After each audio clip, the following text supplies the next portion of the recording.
ನೀವೆಲ್ಲಾದ್ರೂ ಹೊರಗಡೆ ಹೋದಾಗ coffee shops ಅಲ್ಲಿ ಅಲ್ಲೆಲ್ಲ ನೋಡಿದ್ರೆ ಈ ಹುಡುಗರು ಹುಡುಗಿಯರು ಇರ್ತಾರಲ್ಲ, ಅವರು ಕಾಫಿ ಕುಡಿಯೋವಾಗ ಅಥವಾ ಏನಾದರೂ ತಿನ್ನೋವಾಗ ಹೇಗಿರ್ತಾರೆ, ಅವರ ಬಾಡಿ ಲ್ಯಾಂಗ್ವೇಜ್ ಅನ್ನ ಒಮ್ಮೆ ಅಬ್ಸರ್ವ್ ಮಾಡಿ ನೋಡಿ.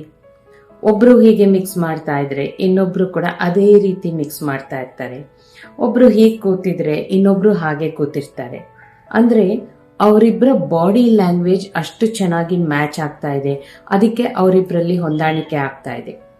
ಇದೇ ಹಸ್ಬೆಂಡ್ ವೈಫ್ ಅಲ್ಲಿ ನಡೆಯುತ್ತಾ ಅಬ್ಸರ್ವ್ ಮಾಡಿ.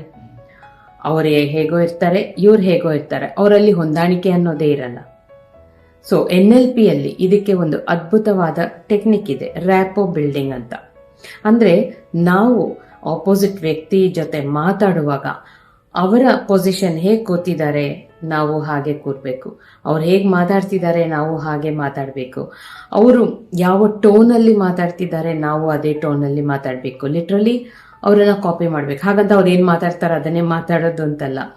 ನಿಮ್ಮ ಸಂಭಾಷಣೆ ಅವಾಗ ಏನಾಗುತ್ತೆ, ಬಾಡಿ ಲ್ಯಾಂಗ್ವೇಜ್ ಟೋನು ಎಲ್ಲ ಮ್ಯಾಚ್ ಆದಾಗ ಅವರಿಬ್ಬರಲ್ಲಿ ಒಂದು ಒಳ್ಳೆ ಹೊಂದಾಣಿಕೆ ಅನ್ನೋದು ಬರುತ್ತೆ. ಟ್ರೈ ಮಾಡಿ ನೋಡಿ ಈ ಸಲ. ಹೇಗನ್ನಿಸ್ತು ನಿಮ್ಗೆ? ಇದು ಒಳ್ಳೆ ಎಫೆಕ್ಟ್ ಕೊಡ್ತಾ, ಏನ್ ರಿಸಲ್ಟ್ ಬಂತು ಅನ್ನೋದನ್ನ ಕಾಮೆಂಟ್ ಅಲ್ಲಿ ತಿಳಿಸಿ ನೋಡೋಣ.